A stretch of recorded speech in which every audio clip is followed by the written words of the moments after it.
Ready sir. मेरे इतने बड़े शरीर के इत्तू से दिमाग में ना एक बात नहीं घुस रही है। कौन सी बात? ये रोहन का मेन मकसद था विनीता से शादी करना, करेक्ट? करेक्ट। फिर इसने अपने सास ससुर की जान क्यों ली? अरे वृषाली ने बताया था ना कि उसे शराब पीने की बहुत जबरदस्त लत थी, और शराब के नशे में लोग अक्सर कुछ भी कर जाते हैं, उन्हें कुछ याद नहीं रहता। हाँ क्या? क्या? शराब के नशे में इतनी ऊंची दीवार कोई कैसे चढ़ सकता है, भले रस्सी के सहारे क्यों? और फिर विनीता, वो तो शराब नहीं पीती, वो क्यों गई रोहन के साथ? सर वैसे भी विनीता तो उनकी सगी बेटी थोड़ी थी। जो कुछ भी हो, जो कुछ भी हो, लेकिन वो अपने माता पिता से बहुत प्यार करती थी। नहीं नहीं नहीं, कुछ और ही चक्कर है। लगता है इन दोनों को मारने का ही प्लान था। सर, हाँ, लगता है ये काम किसी लुटेरे का होगा। फ्रेडी लुटेरा नहीं हो सकता। कोई लूटने के लिए आता तो घर का सारा सामान वैसे के वैसे कैसे रहता? नहीं नहीं, ये मुजरिम जो भी है ना, उसका एक ही मकसद था, इन दोनों को खत्म करने का। सर, हाँ, एक बहुत ही हैरान कर देने वाली बात पता चली है। क्या? सर, विनीता ने 1 हफ्ते पहले फायर ब्रिगेड में फोन किया था, और ये रही उस फोन कॉल की audio clip. Hello fire brigade, मेरे घर में आग लगी है, प्लीज जल्दी किसी को भेज दीजिए। मेरा एड्रेस है 603 हर्ष विहार शांति नगर। लेकिन सर, जब फायर ब्रिगेड वाले उनके घर पहुंचे तो विनीता की मम्मी माला जी ने उन्हें ये कहकर वापस भेज दिया कि वहां कोई आग वाग नहीं लगी है।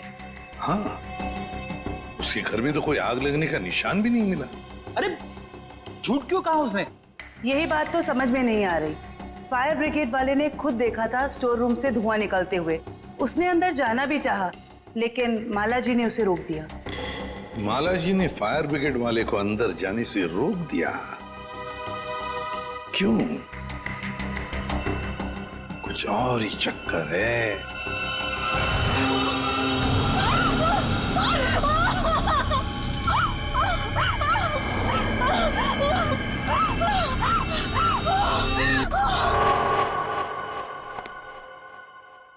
छान मारो इस जगह को अच्छी तरह से, कुछ ना कुछ जरूर मिलेगा।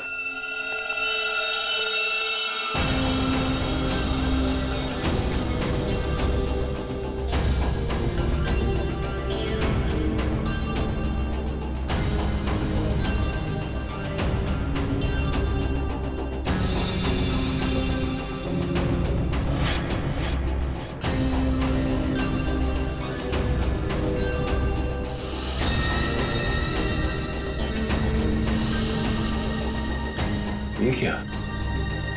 क्या हुआ सर? सीलिंग पे पेंटिंग बनाई, बड़ी ही अजीब बात है। देखते हैं।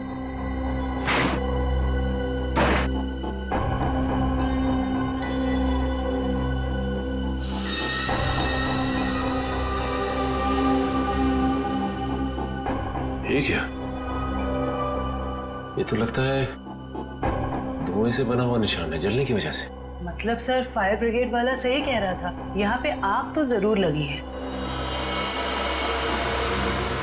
सर, इस पेंटिंग से जली हुई सीलिंग को अच्छी तरह छुपाने की कोशिश की है। लेकिन सवाल ये उठता है कि सुरेश की पत्नी ने झूठ क्यों बोला फायर ब्रिगेड से? आखिर यहाँ पे ऐसी कौन सी आग लगी थी? सीलिंग का सिर्फ यही वाला हिस्सा जला।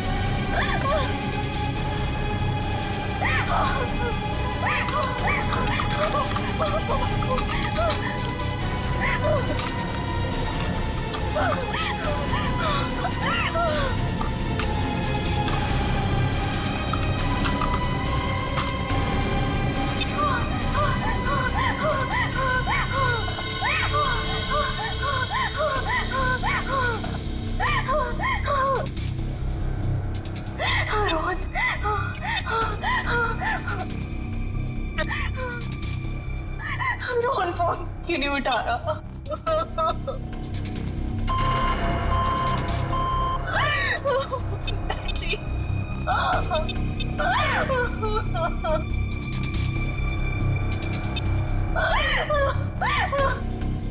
वैशाली पे फोन नहीं उठा रही। I'm back to you.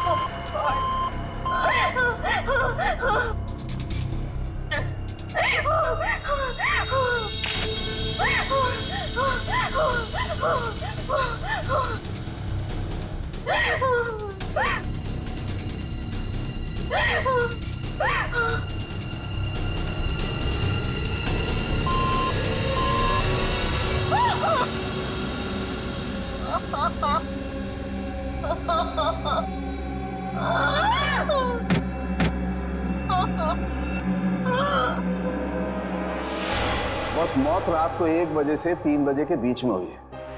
और सर वॉचमैन कह रहा था कि विनीता रात को 2 बजे घर लौटी थी। सर अगर खून उससे पहले हुए होते तो वो चीखती चिल्लाती या बाहर जाती। मतलब खून 2 और 3 बजे के बीच में हुए हैं। सालून के साहब, हमें जो लोहे का रॉड मिला था उसके ऊपर से खूनी के उंगलियों के निशान मिले या नहीं? नहीं, बस कोई उंगलियों के निशान नहीं मिले। नहीं मिले। रोहन के घर में से हमें आधे जले हुए ग्लव्स मिले थे। कहीं रोहन ने वो ग्लव्स तो नहीं पहने थे ये खून करते वक्त? हो सकता है, तारिका वही चेक कर रही है। सर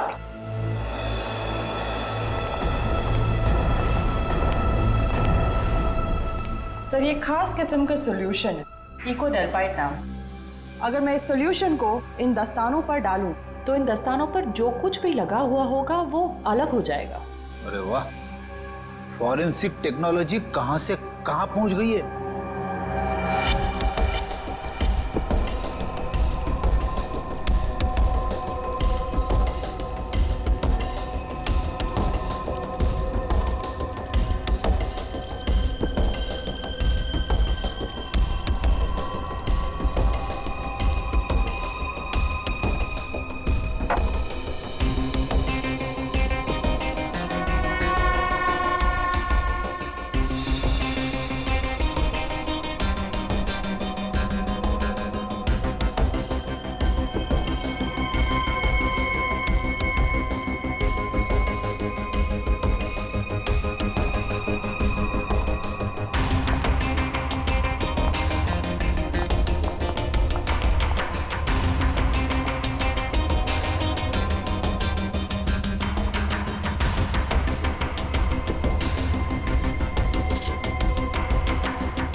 अरे इन पे तो खून लगा है, देखते हैं किसका है।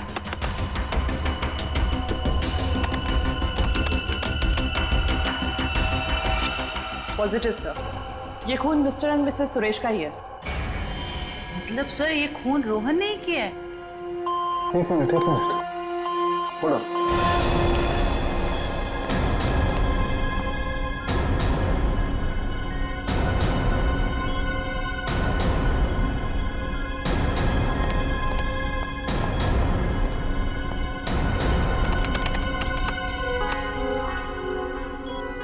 बस वो देखो, दस्तानों पर ये जो दिखाई दे रहे हैं ये रस्सी के रेशे। सर कहीं ये वही रस्सी तो नहीं जो हमें विनीता के घर के बाहर मिली थी? ये डॉक्टर साहब का कंप्यूटर कैसा है? टी करते रहता है। बस दस्तानों पर रस्सी के रेशे के अलावा कुछ और भी है। क्या? थोड़ा वक्त दो, पता लगाता हूं।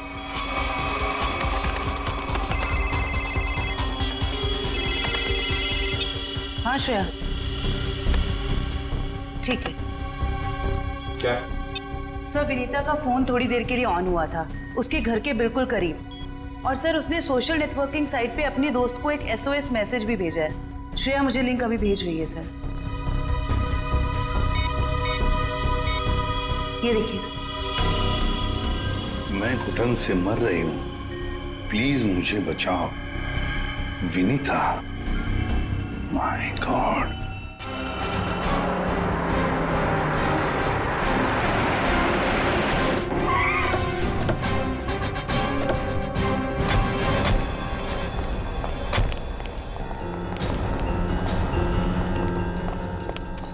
फिर मोबाइल कंपनी ने बताया कि विनीता का फोन आखिरी बार यही ऑन हुआ था।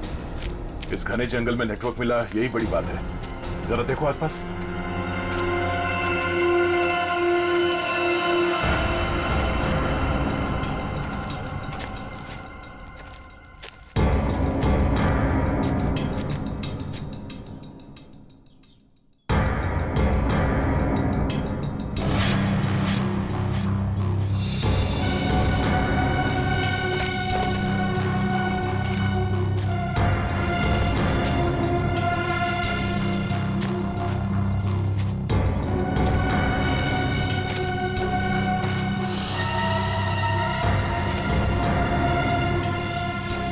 चल,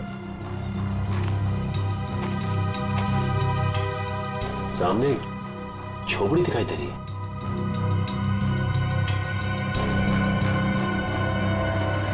दिव्या, वंश,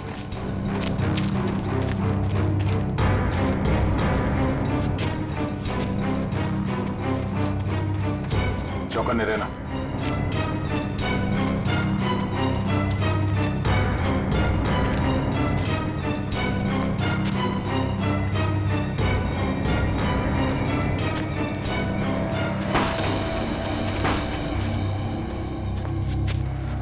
बेटा, बेटा, तो तलाशी लो।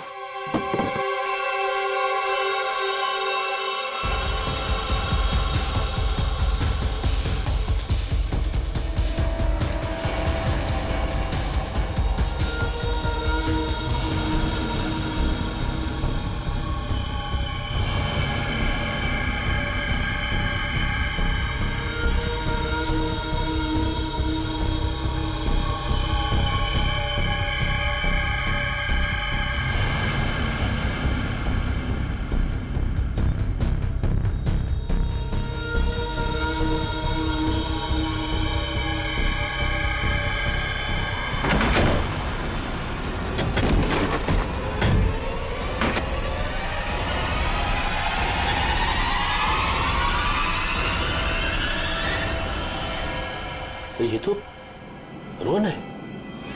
सॉरी वॉचमैन अंकल, मुझसे गलती हो गई। हम लोग सोच रहे थे कि सब रोहन का किया था, पर किसी ने इसे ऊपर पहुंचा दिया। सर कहीं ऐसा तो नहीं कि विनीता ने अपनी आत्मरक्षा के लिए इसे मार दिया? नहीं, इसे भी ठीक वैसे ही मारा है, सर पे वार करके, जैसे विनीता के माँ बाप को मारा था। खूनी को एक ही है। सोचता है कि खूनी ने रोहन को मारा और विनीता को साथ ले गया। हो सकता है, या ये भी हो सकता है कि वो यही कहीं आसपास हो। तो देखो,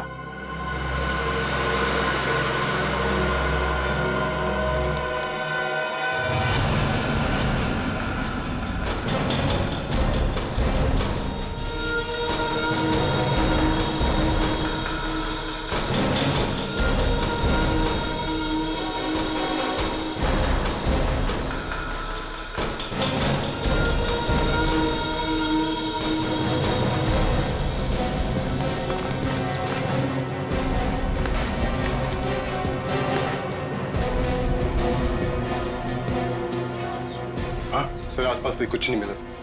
से कुछ नहीं हुआ।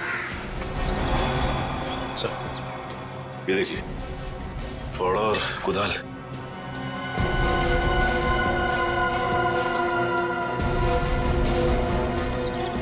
कहीं जमीन के नीचे तो नहीं? यहाँ पे खुदाई का सामान पड़ा हुआ है, जरा फाड़ो दिखा ना।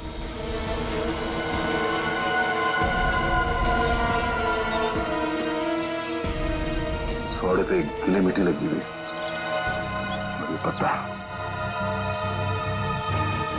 तो विनीता को यहाँ जमीन के नीचे रखा गया है, जंगल के किसी ऐसे हिस्से में जहाँ पे ये पत्ते मिलते हो। ढूंढो, तो देखो आसपास।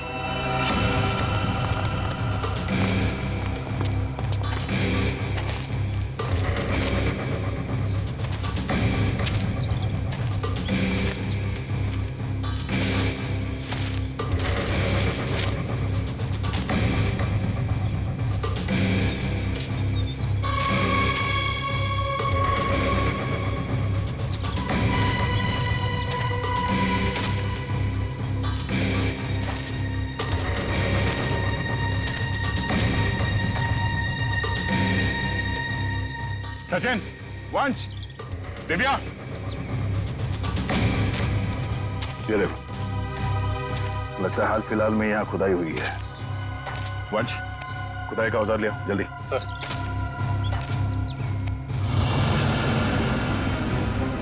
गुड, यहाँ पे खोदना शुरू करो।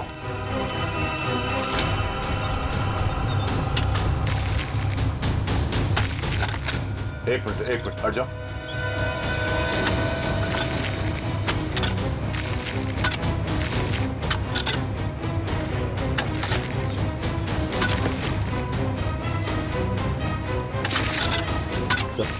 हाँ? कुछ है? एक मिनट, खोदा बंद करो, हाथ से निकालो।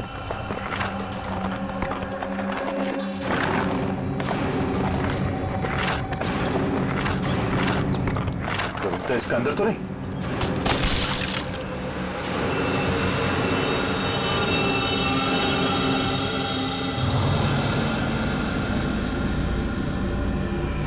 रीता! ओह नो, सांसें धीमी चल रही है, इसे अस्पताल ले जाना होगा। निकालो उसको बाहर जल्दी। हाथ दो, निकालो बाहर निकालो, पैर पकड़ो उसके। चलो।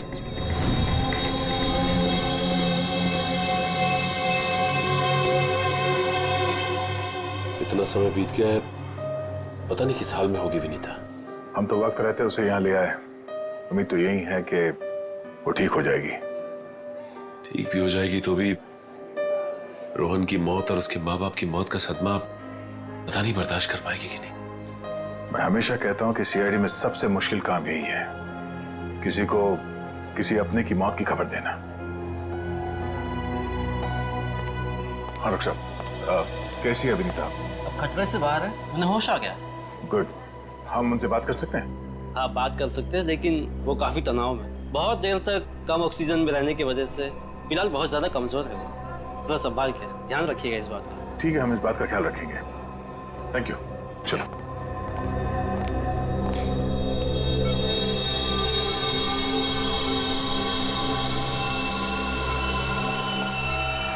अरे नहीं नहीं नहीं, लेटे रहो, आराम करो।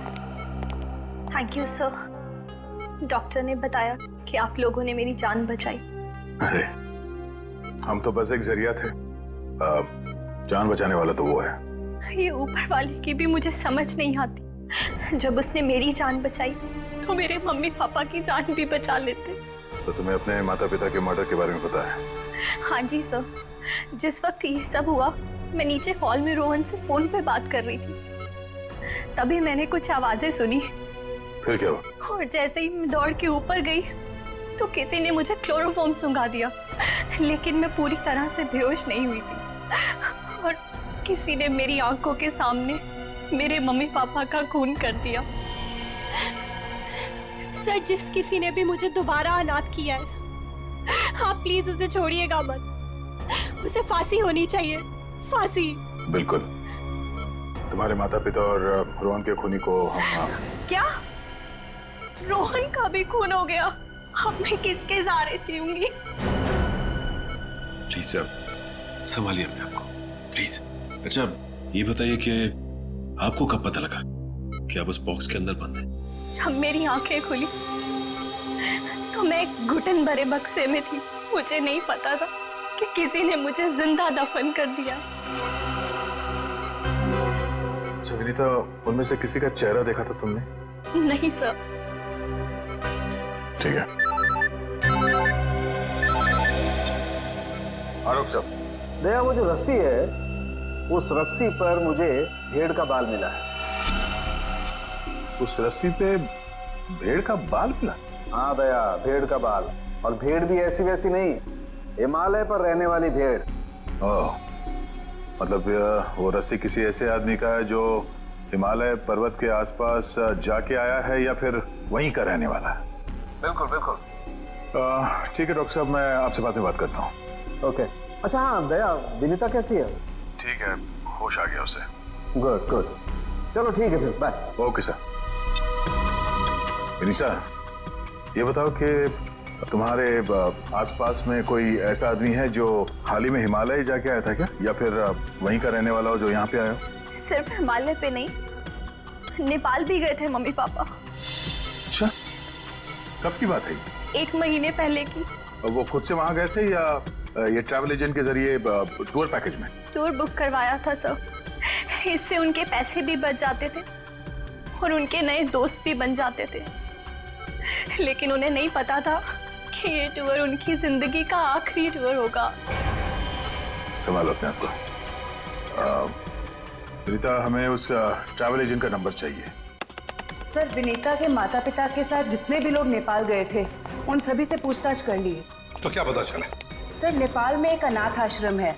सुरेश जी और माला जी जब भी नेपाल जाते थे वो इस अनाथ आश्रम में जरूर जाते थे। बानवीर संस्था। विनीता को भी तो यहीं से गोद लिया था माला और सुरेश ने। जी सर। हाँ, देखते हैं जरा इनसे बात करके। हेलो, देखिए मैं एसीपी प्रद्युमन बोल रहा हूँ सीआईडी से। जी हाँ, मुंबई।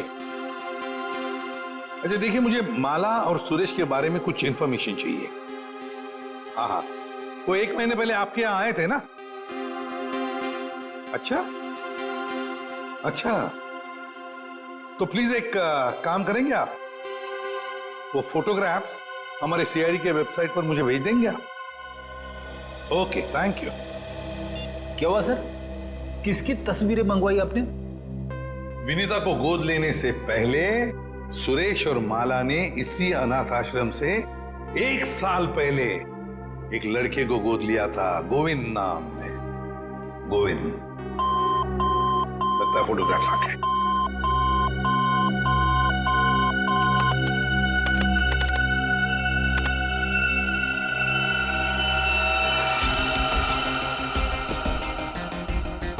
पांच साल की उम्र थी, साल 1999। मतलब सर, वो आज तकरीबन 20 साल का होगा। अभी पता चल जाएगा गोविंद अगर आज है कैसे दिखता होगा।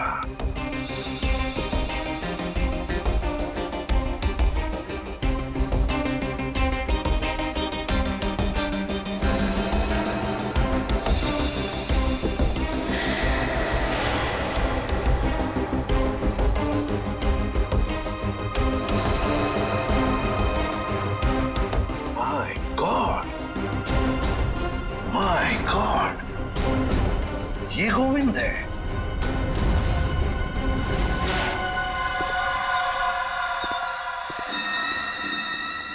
अब देखते हैं कहां भागेगा।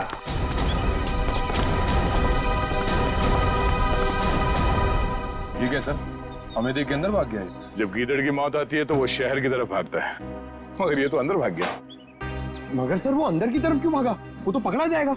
ऐसे मुजरिम बाहर की तरफ भागते हैं, मगर ये अंदर भागे या बाहर, पकड़ा तो ये जाएगा ही। कहां गया ये? अभिजीत, दया सर, फैल जाओ, मैं सामने से घुसता हूं।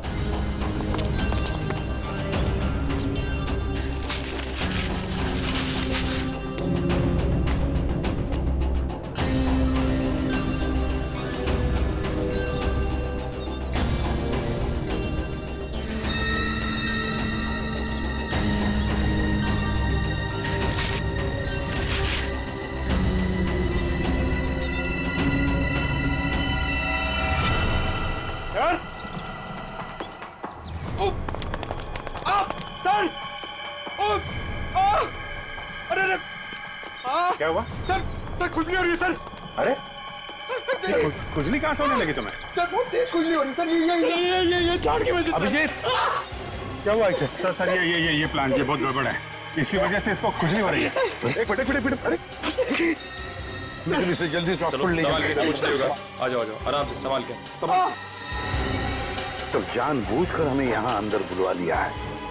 जाल रचा है उसने खुजली वाले पौधों का। संभल के रहना, यहीं कहीं छुपाई है।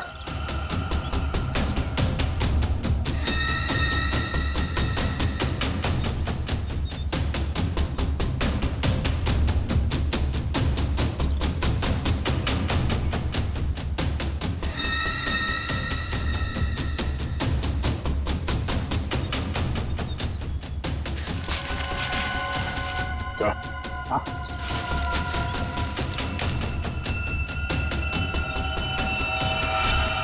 चलो बाहर निकलो। बहुत बना लिया पौधों को हथियार। अब विदाई का समय आ गया तुम्हारा। ससुराल चलना है। चलो। प्लीज साहब, मेरे बाबूजी से इस तरह बात मत कीजिए। बहुत गड्ढे खोद लिए दूसरों के लिए, गिर गए ना उसी में। सर पानी मंगाइए सर, वरना मैं खुजली से मर जाऊंगा। पानी क्यों? खुजली का इलाज हम अपने साथ लेके चलते हैं। किसी औलाद के लिए अपने माँ बाप का खून करना इतना आसान नहीं होता सर, फिर चाहे वो माँ बाप सौतेले क्यों ना हो। गोद लिया था ना उन्होंने तुम्हें, फिर वॉचमैन को क्यों सौंप दिया? यही सच तो मैं भी जानना चाहता था सर कि मुझे गोद लेने के 1 साल बाद मेरे माँ बाप को ऐसा क्या सूझा कि उन्हें लगा उन्हें एक लड़की को गोद लेना चाहिए, और मुझे फिर ऐसे ही सड़क पर छोड़ दिया और विनीता को गोद ले लिया। क्या तुम्हें सड़क पे छोड़ दिया? हाँ सर, ऐसा बर्ताव तो कोई अपने जानवर के साथ भी नहीं करता जैसा उन लोगों ने मेरे साथ किया। वो तो भला हो मेरे बाबूजी का, जो उन्होंने मुझे रोता हुआ बस स्टॉप पर देखा और अपने साथ अपने घर ले गए, और तब मेरी अच्छी परवरिश की उन्होंने। सुरेश और माला ने पहचाना नहीं तुम्हें? नहीं सर, मैंने हाल फिलहाल में उनके घर जाना शुरू किया था। मेरे बाबूजी की उम्र हो गई थी तो मुझे लगा मुझे नौकरी करनी चाहिए। क्या तुम्हारे बाबूजी जानते नहीं थे कि तुम उनके मालिक के बेटे हो? नहीं सर, जब मैं उन्हें मिला था तब वो वहां काम नहीं करते थे, और सर मैं इसे कोई इत्तेफाक नहीं कहूंगा, तो भगवान ने मेरे साथ इंसाफ की। तुम्हें किसने अधिकार दिया सजा देने का? सजा देने का हक सिर्फ अदालत को है। क्या तुम शुरू में ही पहचान गए थे उन दोनों को? ये बात तुम्हें मालूम कैसे पड़ी कि उन्होंने तुम्हारे साथ ऐसा किया था? नहीं पहचाना था सर। एक दिन मैं बगीचे में काम कर रहा था तो माला मैम साहब ने मुझे घर के अंदर बुलाया था किसी काम से। विनोद! जी मैम साहब। जरा ऊपर आना, तो काम है। अभी आया। जी मैम साहब। विनोद, देखो ये पुरानी अलमारी है, इसे ठीक से स्टोर रूम में रख देना। हाँ जी मैम साहब। हाँ।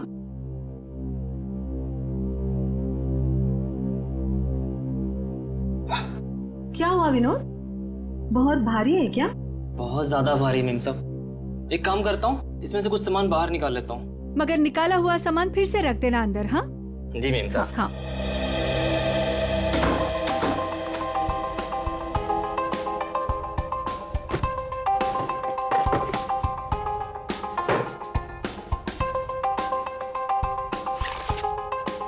कितनी प्यारी प्यारी ड्राइंग्स हैं।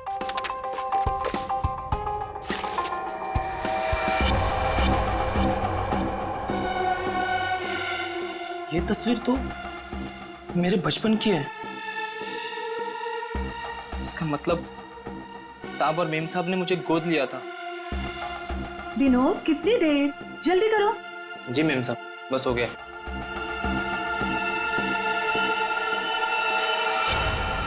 और फिर तुम नेपाल गए सच्चाई का पता लगाने? हाँ सर, और जब मुझे सच का पता चल गया तो मैंने पूरे परिवार के नाक में दम करना शुरू कर दिया।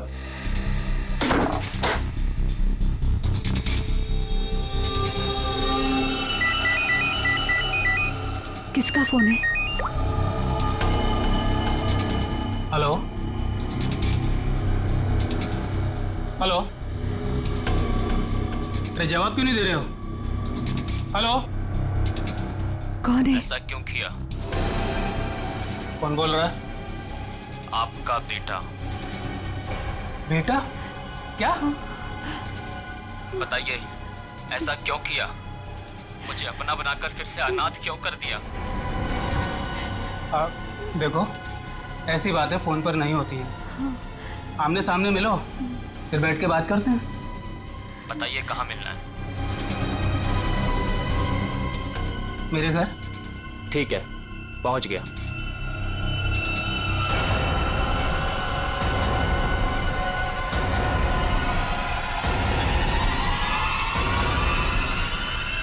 स्टोर रूम की अलमारी में तुम्ही ने आग लगाई थी ना?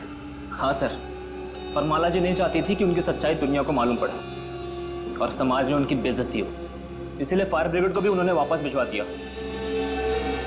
और रोहन, रोहन को क्यों मारा? मैं रोहन को नहीं मारना चाहता था सर, उससे मेरा कोई लेना देना था ही नहीं। मैं तो उसके घर गया हुआ था वो दस्ताने रखने के लिए, ताकि आप लोगों को दस्ताने उसके घर से मिले और आप लोग उस पर शक करें। उसने मुझे देख लिया सर, मजबूरन मुझे उसे मारना पड़ा। बदले की आग में तूने 3 खून किए, एक मासूम को जिंदा दफनाने की कोशिश भी की। ये कैसा बदला? ये बदले की आग तुम्हें फांसी के फंदे तक ले जाएगी, फांसी के फंदे तक।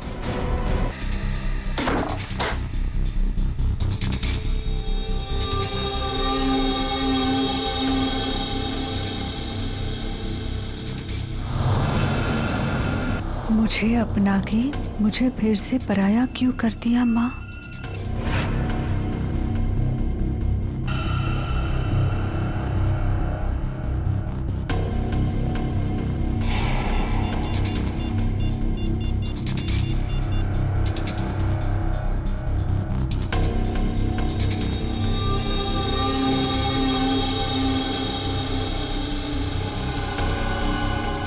क्या आपने मुझसे कभी प्यार नहीं किया माँ?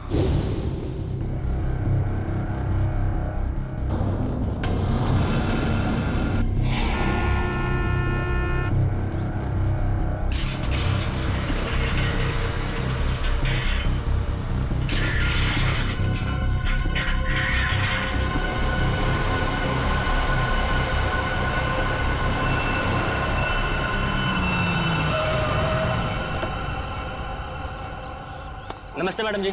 नमस्ते।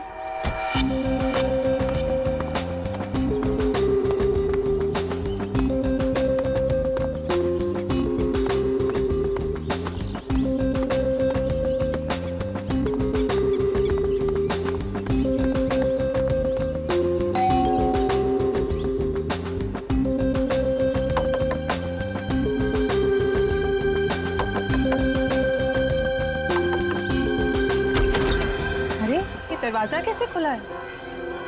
विनीता, विनीता, विनीता, कहाँ हो तुम? सो रही हो क्या? विनीता। अंकल, आंटी, कोई आवाज क्यों नहीं दे रहा है?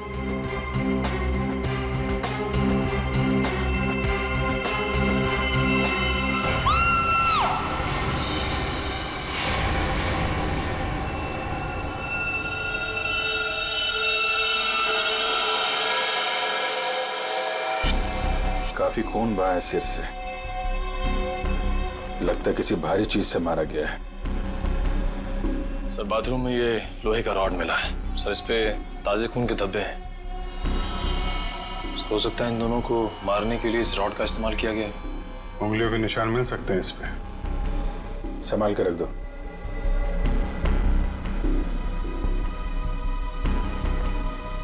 वैशाली जी, आपने सबसे पहले देखा लाशों को? मैंने और मेरी फ्रेंड विनीता ने टेनिस खेलने का प्लान बनाया था।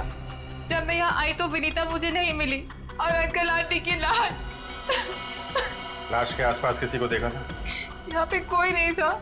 और बाहर का दरवाजा खुला हुआ था? जी, पर मुझे विनीता की फिक्र हो रही है क्योंकि उसका फोन सुबह से बंद आ रहा है।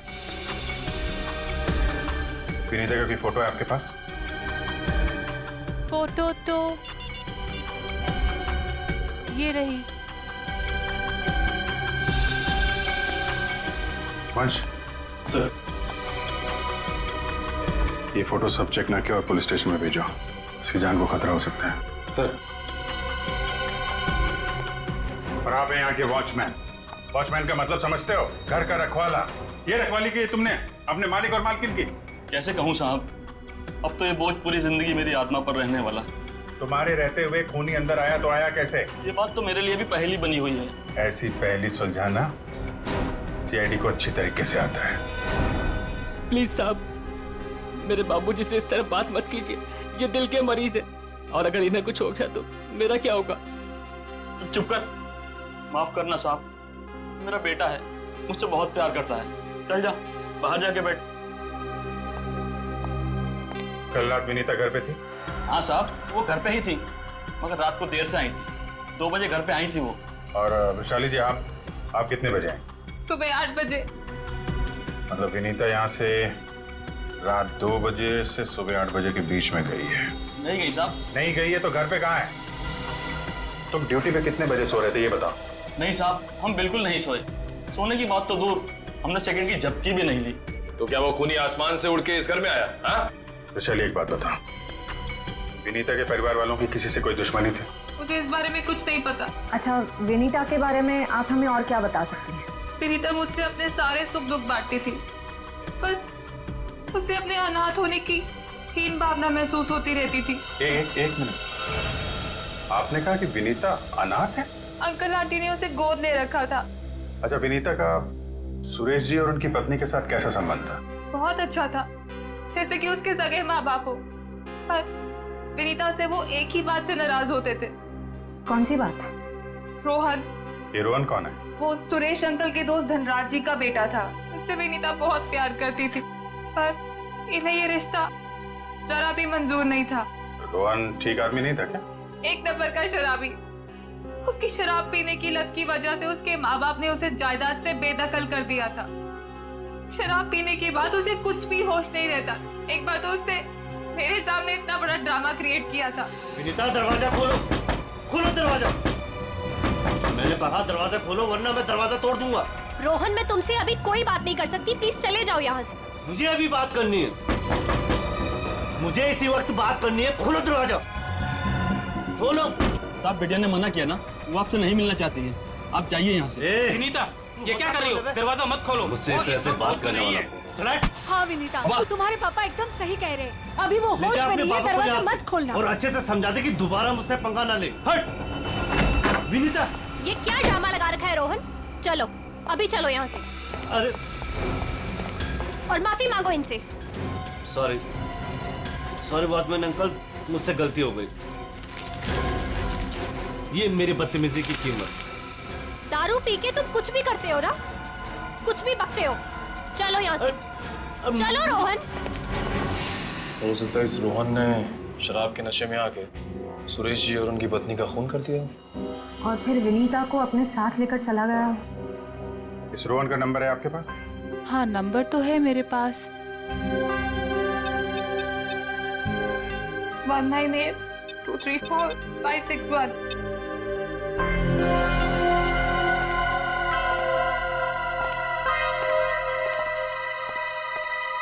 रोहन का फोन भी बंद आ रहा है। सर, अब एक बात समझ में नहीं आ रही है, अगर वो खूनी मेन गेट से अंदर नहीं आया तो फिर कहाँ से आया? घर को चेक करते हैं।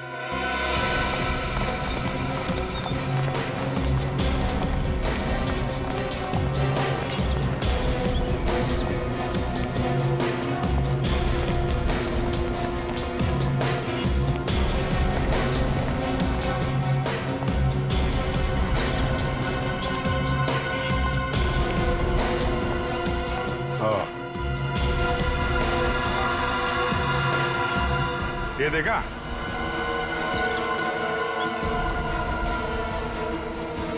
लगता है खूनी यहाँ से अंदर आया और फिर यहीं से बाहर भाग गया। सर, खूनी यहाँ से आ जा सकता है, लेकिन खूनी विनीता को यहाँ से कैसे लेके जा सकता है? हाँ सर, अगर विनीता के साथ उसने जोर जबरदस्ती की होगी तो विनीता चीखती चिल्लाती शोर मचाती। हो सकता है विनीता को बेहोश कर दिया। इसके पहले उसे कुछ हो, हमें उसे ढूंढना होगा और इस रोहन से भी मिलना पड़ेगा।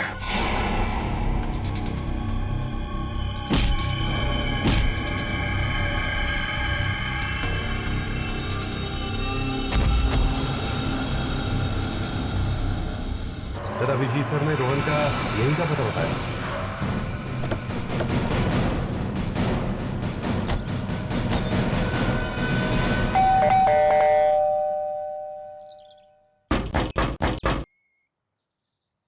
सर, ये रोहन वाकई में अंदर नहीं है या फिर जानबूझ के दरवाजा नहीं खोल रहा है? अभी पता चल जाएगा।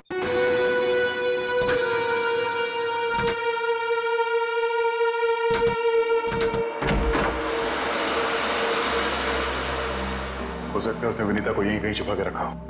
घर में सामान भी ज्यादा नहीं है, पूरा घर खाली दिखाई दे रहा है। हाँ, वैसे भी कंगाल है वो। माँ बाप ने तो बेदखल कर दिया था उसे। सचिन,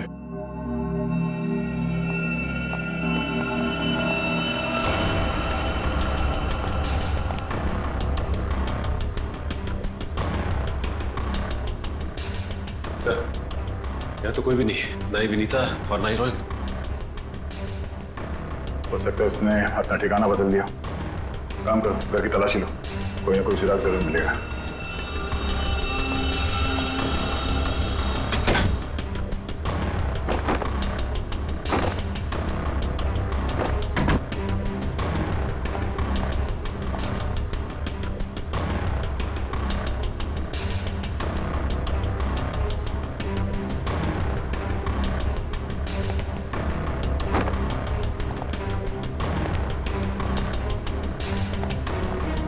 चारों तरफ किताबें ही किताबें पढ़ी।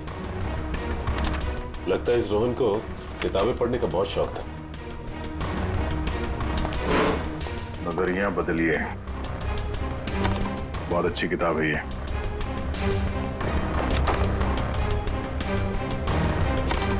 सर,